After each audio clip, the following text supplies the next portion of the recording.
Hey, you all. Welcome back. Y'all already know what it is. You see the title of this video. This is Real Housewives of Atlanta, RHOA, Season 13, Episode 17. One more episode before the reunion, and thank God, because I could not take any more. Let's get into it. So we pick up where we left off, which is at Blaze's Steak and Seafood Tasting.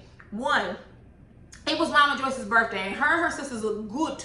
I mean, good for her age. So, you know, Mama Joyce messy, but she looked good. But two, the food looked very delicious. The portion sizes, I actually love, because a lot of times you go to steak restaurants, especially high-end ones, and baby, they give you a dab of a lobster tail and a dab of a Brussels sprout and tell you to pay $300 for two people. No God. So I do appreciate the portion sizes. The little bitty critique that I have for Candy, as if she would listen to me, is I wish it was presented better. The plating seemed really, I don't want to say sloppy, but that's the word I'm going to use, sloppy. And I wish it would have been a little bit more tight and a little bit more professional. But other than that, everything looks good. And to be honest, if the plating is a hot mess, but the food is good, I can deal with it. We see Kenya pull Candy and Cynthia to the side to talk to them about Mark. Apparently he's coming into town because it is Brooklyn's birthday and he ain't staying at a hotel, which, no ma'am, Kenya, because when you go to New York, you pay for a hotel room, and I'm going to assume that Mark does not pay for that. He just don't seem like that type of gentleman. So just like you have to pay for a hotel when you go to New York, when he comes to Atlanta, he needs to pay for a hotel. See, he ain't slick. Mark is trying to get free room and board and free ass. Kenya, you smarter than that. Don't do it. Moving on. As the tasting continues, Marlo is trying to engage Porsha, which is a bad idea. Porsha does not fool with Marlo like that. She don't see it for her. And listen, I don't see it for Porsha. But if someone does not like me, I'm not going to force myself on them. I don't understand what Marlo is trying to do. She says she reached out to Porsha, she texted, and Porsha didn't text you back. Girl, she don't want to talk to you. She don't. You already apologized to the rest of the cast and you apologized to Porsha. That's all you owe, because you did owe everyone an apology for your behavior, because you cut the goddamn food. Yes, you did. But outside of that, I wouldn't be talking to Porsha. I didn't even know that Marlo and Porsha, that they were this good of friends for her to be tripping like this. And by her, I mean Marlo. So Shamia and Porsha basically reveal that they have a friend that shares the same doctor that Marlo has, and that Marlo had liposuction, which is why her back was hurting. So here's the thing. I don't care, but let's just discuss it. Marlo was going back and forth, right? One moment her back was hurting because her nephew jumped on it. The next moment, when Shamia and Porsha interrogated Marlo, he jumped on her back before the liposuction. Then she changed it to after. Then she pretended like she understood the question. Listen, I don't care. All of them ladies have cosmetic procedures done. Porsha, some of the most. Her breast ain't real. Her behind ain't real. She's had injections in her lips, in her face. Anywhere that Porsha could have a stitch, she did it. So I don't get this criticism. I get you trying to call Marlo on her ish. I get it. And it makes for good TV. But why is Shamia leading the charge of that, right? Like, so Shamia is a B cast member. Like, I don't get it. Like, Shamia, just stop now. I'm tired of you. I'm tired of your antics. I don't care that Marlo said she was going to sleep with your husband. I don't. You're not a cast member. I don't want to see you on my TV. I just don't. And maybe it's me, but whatever. Marlo then engages Aunt Nora, and she's like, you know, what is this with me and Porsha? What's the issue? And Porsha just basically says there is no issue. I'm basically, she's ignoring her. She doesn't want to talk to her. So as Porsha's going around talking about she blessed with high fives, you know, Marlo doing like this with her hand, and Porsha leaves her hanging, and Marlo gets pissed off. And she says to Candy, like, I can tell her, I know Candy heard you, which, y'all, it's over with now. Save it for the reunion. If you didn't say it while Kenya was talking about it, don't say it now. Don't wait. Do not wait until you get pissed off to say something. You sit there and shut the hell up, just like you've been doing the entire season. But I do want you to mention it at the reunion, because we loves the mess. So Marlo gets upset and she leaves the dinner, which, hey, Porsha don't want to be bothered with you. I would have stayed and continued to eat. Ain't no way in hell I'm missing out on free food from a steak and seafood place. Moving on. Right quick, you all. Kenya is having a breast reduction, which y'all I'm here for. And let me tell you something. My fat ass is gonna have a breast reduction too. Let me tell y'all something. Quarantine has done me so dirty when it comes to weight gain. Like I am, my hips and my behind and my breasts have never been this big. So I feel Kenya because baby, once I'm able to get back in the gym and I lose all my weight, snip and cut and anything you want to do, just do it. Because baby, you can work out all you want to. And yes, you will lose weight, but these jugs, sometimes they just need to be cut and lifted. So I ain't mad at Kenya, but I got a little bit worried there when she went to take her top down and her video was in the top right corner. I said, oh Lord, we about to see Kenya's titties on TV, but thank God we did not. So she's having her breast reduction, and kudos to Kenya because I ain't mad at her. When they too big, cut them off and lift them up. Moving on. Next, we see Drew and Ralph. Drew is supposedly exercising with no socks on, which y'all, as a former gym rat and a soon-to-be current gym rat, when you're exercising, right, in tennis shoes, there's friction and there's sweat. So if she continuously works out without socks, her shoes and her feet will begin to stink, and that's disgusting. So her saying that she did not need socks and my feet don't stink, and she holding them up to Ralph's nose, no God, that was just nasty, and I could just smell the funk through the TV. But anyways, we not here for that.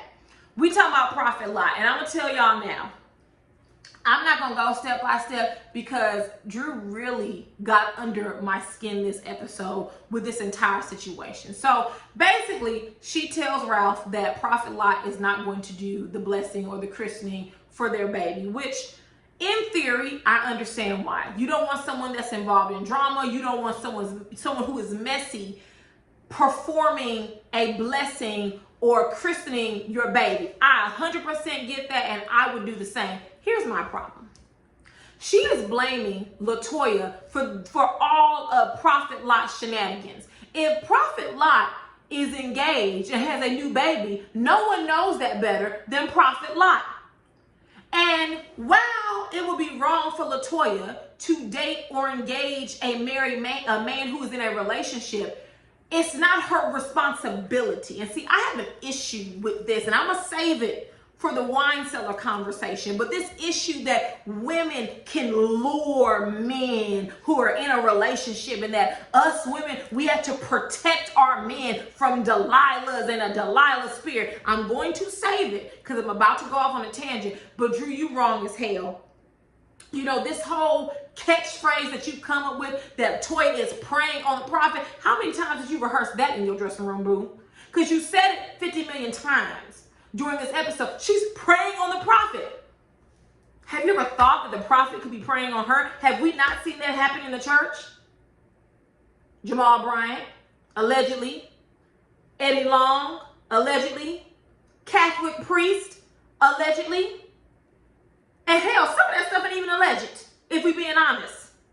So why are we blaming LaToya when, not that she wouldn't be wrong, but Prophet Lot is the I almost cursed.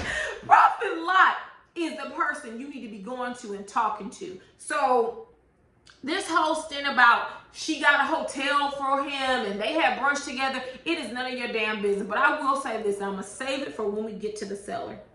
It says a lot about a person who finds out vulnerable information about you, more specifically containing to your spiritual life, and they utilize it as a storyline. I'm gonna move on because I'm about to get real pissed at Drew. Let's move on. We get to Cynthia and Porsha's Black-owned pop-up shop. Now here's the thing.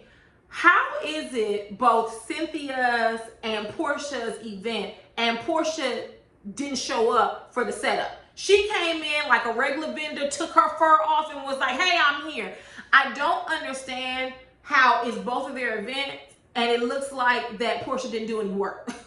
Because even later on, when they go into the back of her wine cellar to talk with all the girls, when Cynthia was thanking everyone, she said, I want to thank you for coming to my event. And Porsha chimes in and says, our? Well, how is it our if you didn't do no goddamn work? But maybe she did work and we didn't know about it. But anyways, Drew goes around the event and she proceeds to tell Candy and Cynthia about this LaToya and Prophet Lot situation. Like, Drew can't keep her mouth closed about it. And before I proceed, I just know someone is going to ask me, how is Drew talking about Prophet Lot different than when Kenya talked about Bolo? And I'm going to say it for the 3 millionth time. Bolo was on the show. They were in a cast house, there were cameras, and there were mics. It is not Kenya's fault that they remembered to cover the cameras, except for one, but they forgot audio was on. I don't know what y'all want Kenya or anyone else to do about that. That's not Kenya's problem. It happened on the show, so you can discuss it. This storyline of Prophet Lot did not happen on the show. It was introduced to the show by Drew. Even the conversation of LaToya being drunk and needing a ride back home, and Toya saying, you know, she needed help to get her spiritual life together with Drew's driver/assistant. None of that happened in purview of the cameras. So why are we discussing it? Right? But we're gonna roll with it. So as Drew walks around the event telling any listening ear about LaToya and Prophet Lot, LaToya comes in and Candy, aka the new bone collector, pulls LaToya to the side. Candy tells LaToya, Drew is going around saying you have a new boyfriend. And LaToya's looking like, for real? They saying that for real, girl? Like, she's looking at her like, girl, stop lying to me with this camera in my face. And Candy was like, no, she's saying you blocking her blessing, and that you and Lot are in a relationship. So Cynthia comes up and she invites all the ladies to go in the back of the wine cellar so they can talk and she can thank them for coming to her and not Porsha's event. So I think Candy brings up the fact that Drew has an issue with LaToya and Prophet Lot. So Drew says that Lot said that Toya was upset that Drew knew that they were seeing each other. Listen, y'all, I don't know what's true. I don't know what's false. I don't know that I care, because both Drew and LaToya are liars, right? So we're just gonna go through this. Toya doesn't answer her. She just says, I'm not going to entertain you. And Drew says real lives have been affected. And she proceeds to cite this fiance and this baby. She accuses LaToya of breaking up this happy home. Like, listen, I said it earlier. Lot knew he was engaged. Lot knew that he had a baby. So your issue is not with Toya, it's with Lot. Whatever that man has going on in his personal life is none of your business. And here's the thing. I agree with Cynthia. Find somebody else to christen the baby. How come Drew's mother couldn't do the christening?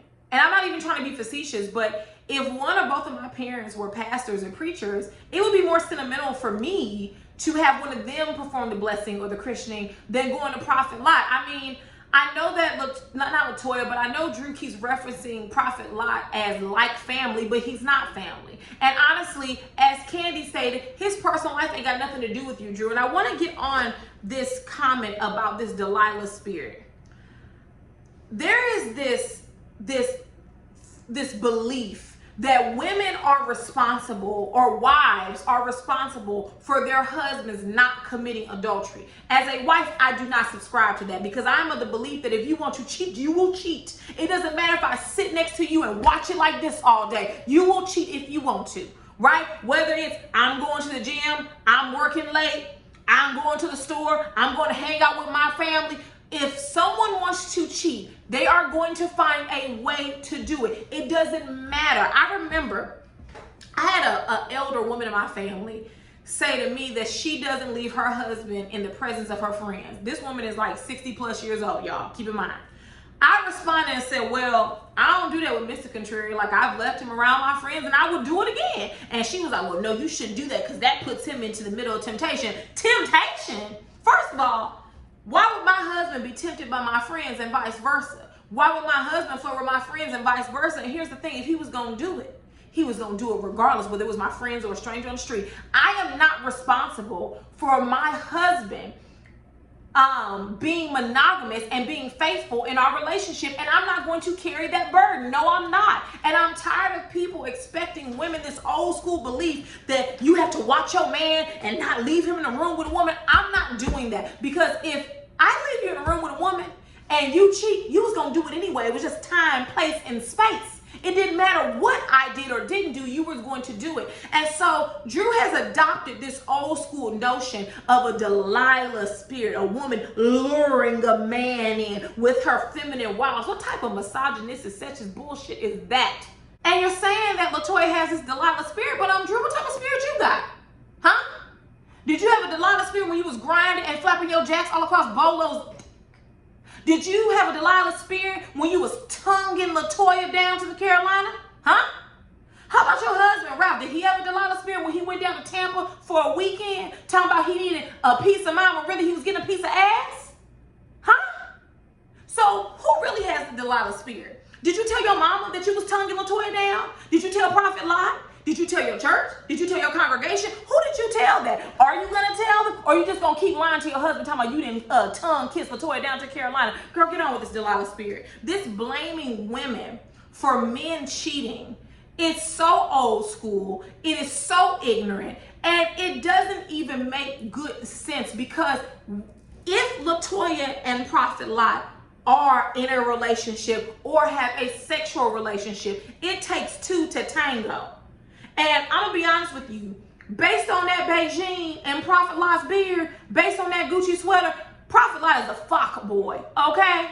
You hear me loud and clear? So if it wouldn't have been LaToya, it would have been someone else. And I can guarantee you Prophet Lot got plenty of hoes in different area codes. Moving on. Real quickly, I don't know if you guys caught it, but while LaToya and Drew were kind of going back and forth, Drew says to LaToya, and I didn't catch it at first. I heard the beginning of it. I had to rewind it. Drew said to LaToya, and I quote, she said, I should have let her ass be on the side of the street. She was referencing when Toya got drunk at the night and niece party. Here's the thing, Drew. Miss Christian, lickety split, Miss Christian wife, Delilah spirit, but you're Miss Lickety Split. Remember that? You keep backing it up. Girl, I'm not gonna say what I want to say. Yes, I am. See, you know what, Drew? While you up here talking about someone has a Delilah spirit, you following behind someone who technically would be considered a Delilah spirit in the church. And we see you right before our eyes transforming into Porsha, right? In the words of Dina Manzo, you want to skin her and wear her like last year's Versace. Because before we knew it, if you come back to season 2, honey, you're going to have a breast augmentation, you're going to have Botox and fillers, and you're going to get your flapjacks done because they flat as hell while you trying to back them up. Girl. But anyways, I thought that comment she made about, I should have left your ass on the side of the street. If someone's intoxicated, the last thing you want them to do is get behind the wheel and harm themselves and or others. So Drew, as a Christian woman, because we're talking about Christianity here, right? You did what you were supposed to do, but LaToya doesn't owe you for that. When you do something for someone, you do it out of the goodness of your heart. You don't do it to gather information about them and then bring it on the show to gossip. Toya, if you don't listen to anything Kenya says, don't tell these heifers on this show none of your damn business, because they'll do what Drew did. Take it and put it on the show because she ain't got shit else to talk about. Moving on. Next, we get to Kenya's gathering, and y'all, Kenya still didn't have no goddamn food, no appetizers, no graham crackers, nothing for the girls. Like, Kenya, no ma'am. No, if you are going to host gatherings at your home or anywhere else, I'm gonna need you to provide our hungry selves some food, okay? You could have had some meatballs. I mean, damn, you could even have some little smokies, Kenya. We know you got the money. Don't be doing them like that, Kenya. That's real shady. But anyways, Kenya reveals that she had a breast reduction, and as I said earlier, I am all for it. Heavy breasts put a lot of pressure on your back. Honey, the bras is hard to find and they expensive as hell. I too want to be a part of the itty bitty titty committee. So I hear you, King. And they're not small. I get what she's saying. You want them to be full, but ain't nobody got time for the jugs just falling all over the place. So good for Kenya.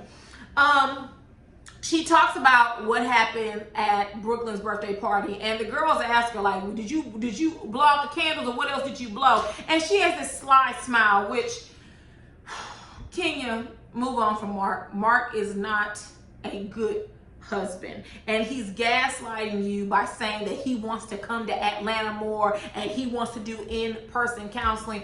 I don't know why Kenya keeps falling for Mark. He literally persuades her in order to get her to do what he wants. And then once he gets something out of the deal, he goes right back to how he was. But we ain't gonna sit here and keep talking about that. Like, at this point, Kenya needs to move on. She's a beautiful woman. She could find plenty of men that would love to have her on their arm. But we're not gonna overdo the point. Kenya knows better than this foolishness. Moving on. Next, Kenya asked the ladies to fill her in on what happened at the pop-up shop. And they basically tell Kenya, like, Drew is pissed at Latoya. She says that she has a Delilah spirit. The nerve of Drew. Lickety-split and lickety-splitting all over Bolo and Toya's tongue. Got it. But Toya got the Delilah spirit. She ain't the only one, boo. She ain't the only one, Drew and Porsha. But okay, all right, we're gonna move on. And Latoya says that Drew needs to have a relationship with a treadmill. And here's the thing. I know we don't normally like when women discuss other women's bodies, but when you go on a show like this, and when you do something so low down and dirty, in the words of Phaedra, then you get what you get and you can't have a fit. Drew, you brought information on the show that was not a part of the show, so now Latoya gets to talk about you. You can talk about that flabby stomach, just like Kenya did. Kenya got you together and said you need a tummy tuck, and it's 100% true. And don't nobody care that you have an illness, because here's the thing. When you start talking about people, when people respond back to you, you can't prevent them from taking low blows.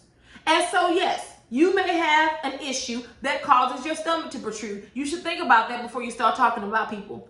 See how that works? So Toya says she's going to put this whole thing to rest, and she picks up her phone and she FaceTimes Prophet Lot. And I don't know if y'all noticed this, but I thought this was pretty funny. When she went to FaceTime him and Latoya had the phone up, baby, the production crew had that microphone hanging right over Toya's head. I guess they said they're not gonna miss this good tea. I hear that, bravo. They said they're gonna catch every single minute and every single second. So Prophet Lot gets on the phone and they all basically take turns at grilling him. Lot says that he was asked to do the baby blessing and the christening for Drew and Ralph's daughter, but there were concerns about him being a spiritual advisor for Latoya. He also says that he felt that Drew's assistant / driver, you know, the man who took Latoya home when she was drunk, that he was emotional or upset that Latoya and Prophet Lot were becoming close. So basically, in a nutshell, the driver wanted some goody from Latoya, and when she was giving it to Prophet Lot, he became jealous. Got it. He denied being engaged. He says he hasn't been engaged for 3 years, which maybe they edited it out. But when did he have a baby? They didn't ask that question, though, or at least they didn't show it. He also says that he's not in love with Latoya and they are not in a relationship. So listen, y'all. I don't know who's lying. I don't know who's telling the truth. I frankly don't care. This is what I will say. Is it possible that Latoya had a relationship with Prophet Beijing Beard? You can't tell me that black ass beard didn't have no Beijing in it. You can't tell me that. And then he on that Gucci sweater like, honey, Prophet Lot is a fuck boy, okay? He is. He just is. I don't know if they had a relationship or not, but to Candy's point, it's none of Drew's business. Now, if Drew doesn't want to have him blessing the baby, I'm fine with that. That's your decision.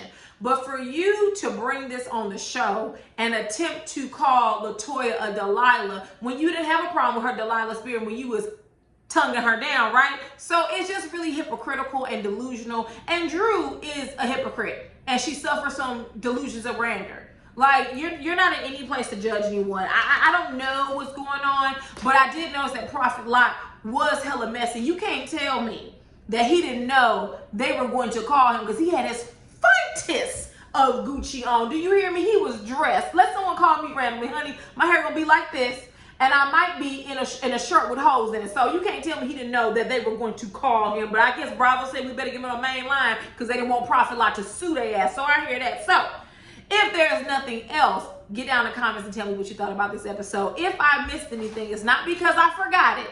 It's because I didn't care to mention it. My dog scared the crap out of me. So they hear David. He's coming. So if there's nothing else, I will see you all a little bit later. Mwah. Bye-bye. Bye, guys.